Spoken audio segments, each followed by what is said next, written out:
बहुत पुरानी बात है। धारा नगरी में गंधर्वसेन नाम का एक राजा राज करते थे। उसकी 4 रानियां थीं। उनके 6 लड़के थे जो सब के सब बड़े ही चतुर और बलवान थे। संयोग से एक दिन राजा की मृत्यु हो गई और उनकी जगह उनका बड़ा बेटा शंख गद्दी पर बैठा। उसने कुछ दिन राज किया, लेकिन छोटे भाई विक्रम ने उसे मार डाला और स्वयं राजा बन बैठा। उसका राज्य दिनों दिन बढ़ता गया और वह सारे जम्बूद्वीप का राजा बन बैठा। एक दिन उसके मन में आया कि उसे घूमकर सैर करनी चाहिए और जिन देशों के नाम उसने सुने हैं उन्हें देखना चाहिए। सो वह गद्दी अपने छोटे भाई भर्तृहरि को सौंपकर योगी बनकर राज्य से निकल पड़ा। उस नगर में एक ब्राह्मण तपस्या करता था। एक दिन देवता ने प्रसन्न होकर उसे एक फल दिया और कहा कि इसे जो भी खाएगा वह अमर हो जाएगा। ब्राह्मण ने वह फल लाकर अपनी पत्नी को दिया और देवता की बात भी बता दी। ब्राह्मणी बोली, हम अमर होकर क्या करेंगे, हमेशा भीख मांगते रहेंगे, इससे तो मरना ही अच्छा है। तुम इस फल को ले जाकर राजा को दे आओ और बदले में कुछ धन ले आओ। यह सुनकर ब्राह्मण फल लेकर राजा भर्तृहरि के पास गया और सारा हाल कह सुनाया। भर्तृहरि ने फल ले लिया और ब्राह्मण को 1 लाख रुपए देकर विदा कर दिया। भर्तृहरि अपनी एक रानी को बहुत चाहता था। उसने महल में जाकर वह फल उसी को दे दिया। रानी की मित्रता शहर कोतवाल से थी। उसने वह फल कोतवाल को दे दिया। कोतवाल एक वेश्या के पास जाया करता था। वह उस फल को उस वेश्या को दे आया वेश्या ने सोचा कि यह फल तो राजा को खाना चाहिए। वह उसे लेकर राजा भर्तृहरि के पास गई और उसे दे दिया। भर्तृहरि ने उसे बहुत सा धन दिया, लेकिन जब उसने फल को अच्छी तरह से देखा तो पहचान लिया। उसे बड़ी चोट लगी, पर उसने किसी से कुछ कहा नहीं। उसने महल में जाकर रानी से पूछा कि तुमने उस फल का क्या किया। रानी ने कहा, मैंने उसे खा लिया। राजा ने वो फल निकालकर दिखा दिया। रानी घबरा गई और उसने सारी बात सच सच कह दी। भर्तृहरि ने पता लगाया तो उसे पूरी बात ठीक ठीक मालूम हो गई। वो बहुत दुखी हुआ। उसने सोचा, यह दुनिया माया जाल है, इसमें अपना कोई नहीं।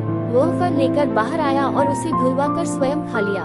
फिर राजपाट छोड़ योगी का भेष बना जंगल में तपस्या करने चला गया। भर्तृहरि के जंगल में चले जाने से विक्रम की गद्दी सूनी हो गई। जब राजा इंद्र को यह समाचार मिला तो उन्होंने एक देव को धारा नगरी की रखवाली के लिए भेज दिया। वो रात दिन वहीं रहने लगा। भर्तृहरि के राजपाट छोड़कर वन में चले जाने की बात विक्रम को मालूम हुई तो वह लौटकर अपने देश में आया। आधी रात का समय था। जब वह नगर में घुसने लगा तो देव ने उसे रोका। राजा ने कहा, मैं विक्रम हूँ, यह मेरा राज है, तुम रोकने वाले कौन होते? देव बोला, मुझे राजा इंद्र ने इस नगर की चौकसी के लिए भेजा है। तुम सच्चे राजा विक्रम हो तो आओ, पहले मुझसे लड़ो। दोनों में लड़ाई हुई। राजा ने जरा सी देर में देव को पछाड़ दिया। तब देव बोला, हे राजन, तुमने मुझे हरा दिया, मैं तुम्हें जीवन दान देता हूँ। इसके बाद देव ने कहा, राजन, एक नगर और एक नक्षत्र में तुम 3 आदमी पैदा हुए थे। तुमने राजा के घर में जन्म लिया, दूसरे ने तेली के और तीसरे ने कुम्हार के। तुम यहाँ का राज करते हो, तेली पाताल का राज करता था। कुम्हार ने योग साधकर तेली को मारकर शमशान में पिशाच बना सिरस के पेड़ से लटका दिया है। अब वह तुम्हें मारने की फिराक में है, उससे सावधान रहना। इतना कहकर देव चला गया और राजा महल में आ गया। राजा को वापस आया देख सबको बड़ी खुशी हुई। नगर में आनंद मनाया गया। राजा फिर राज करने लगा। एक दिन की बात है कि शांतिशील नाम का एक योगी राजा के पास दरबार में आया और उसे एक फल देकर चला गया। राजा को आशंका हुई कि देव ने जिस आदमी को बताया था कहीं यह वही तो नहीं है। यह सोच उसने फल नहीं खाया, भंडारी को दे दिया। योगी आता और राजा को एक फल दे जाता। संयोग से एक दिन राजा अपना अस्पताल देखने गया था। योगी वहीं पहुंच और फल राजा के हाथ में दे दिया। राजा ने उसे उछाला तो वह हाथ से छूटकर धरती पर गिर पड़ा। उसी समय एक बंदर ने झपटकर उसे उठा लिया और तोड़ डाला। उसमें से एक लाल निकला, जिसकी चमक से सबकी आंखें चौंधिया गईं। राजा को बड़ा आश्चर्य हुआ। उसने योगी से पूछा, आप ये लाल मुझे रोज क्यों दे जाते हैं? योगी ने जवाब दिया, महाराज, राजा, गुरु, ज्योतिषी, वैद्य और बेटी, इनके घर कभी खाली हाथ नहीं जाना चाहिए। राजा ने भंडारी को बुलाकर पीछे के सब फल मंगवाए। तुड़वाने पर सब में से एक एक लाल निकला। इतने लाल देखकर राजा को बड़ा हर्ष हुआ। उसने जौहरी को बुलवाकर उनका मूल्य पूछा। जौहरी बोला, महाराज, ये लाल इतने कीमती हैं कि इनका मोल करोड़ों रुपयों में भी नहीं आंका जा सकता। एक एक लाल एक एक राज्य के बराबर है। यह सुनकर राजा योगी का हाथ पकड़कर गद्दी पर ले गया। बोला, योगीराज, आप सुनी हुई बुरी बातें दूसरों के सामने नहीं कही जाती। राजा उसे अकेले में ले गया। वहां जाकर योगी ने कहा, महाराज, बात यह है कि गोदावरी नदी के किनारे मसान में मैं एक मंत्र सिद्ध कर रहा हूँ। उसके सिद्ध हो जाने पर मेरा मनोरथ पूरा हो जाएगा। तुम एक रात मेरे पास रहोगी तो मंत्र सिद्ध हो जाएगा। एक दिन रात को हथियार बांधकर तुम अकेले मेरे पास आ जाना। राजा ने कहा, अच्छी बात है। इसके उपरांत योगी दिन और समय बताकर अपने मठ में चला गया। वह दिन आने पर राजा अकेला वहां पहुंचा। योगी ने उसे अपने पास बिठा लिया। थोड़ी देर बैठकर राजा ने पूछा, महाराज, मेरे लिए क्या आज्ञा है? योगी ने कहा, राजन, यहाँ से दक्षिण दिशा में 2 कोस की दूरी पर मसान में एक सिरस के पेड़ पर एक मुर्दा लटका है। उसे मेरे पास ले आओ, तब तक मैं यहाँ पूजा करता हूँ। यह सुनकर राजा वहां से चल दिया।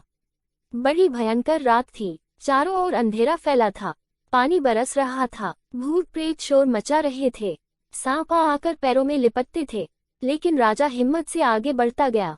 जब वह मसान में पहुंचा तो देखता क्या है कि शेर दहाड़ रहे हैं, हाथी चिंघाड़ रहे हैं, भूत प्रेत आदमियों को मार रहे हैं। राजा बेधड़क चलता गया और सिरस के पेड़ के पास पहुंच गया। पेड़ जड़ से फुंदी तक आग से दहक रहा था। राजा ने सोचा, हो न हो यह वही योगी है जिसकी बात देव ने बताई थी। पेड़ पर रस्सी से बंधा मुर्दा लटक रहा था। राजा पेड़ पर चढ़ गया और तलवार से रस्सी काट दी। मुर्दा नीचे गिर पड़ा और दहाड़ मार मार कर रोने लगा। राजा ने नीचे आकर पूछा, तू कौन है?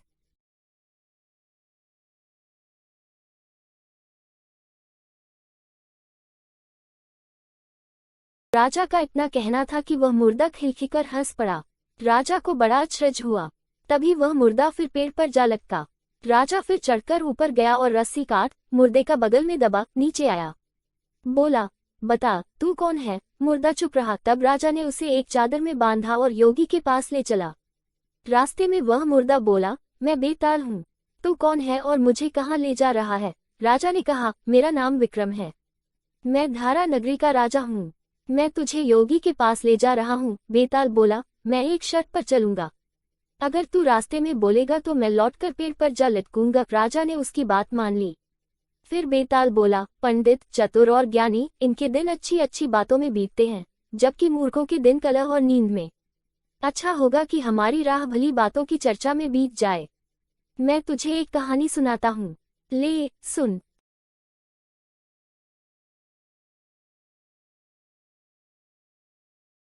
इस कहानी का अगला भाग देखने के लिए हमारे चैनल को जरूर सब्सक्राइब करें। अगले दिन फिर मिलेंगे कहानी का नेक्स्ट पार्ट में। वीडियो को जरूर शेयर करें। धन्यवाद।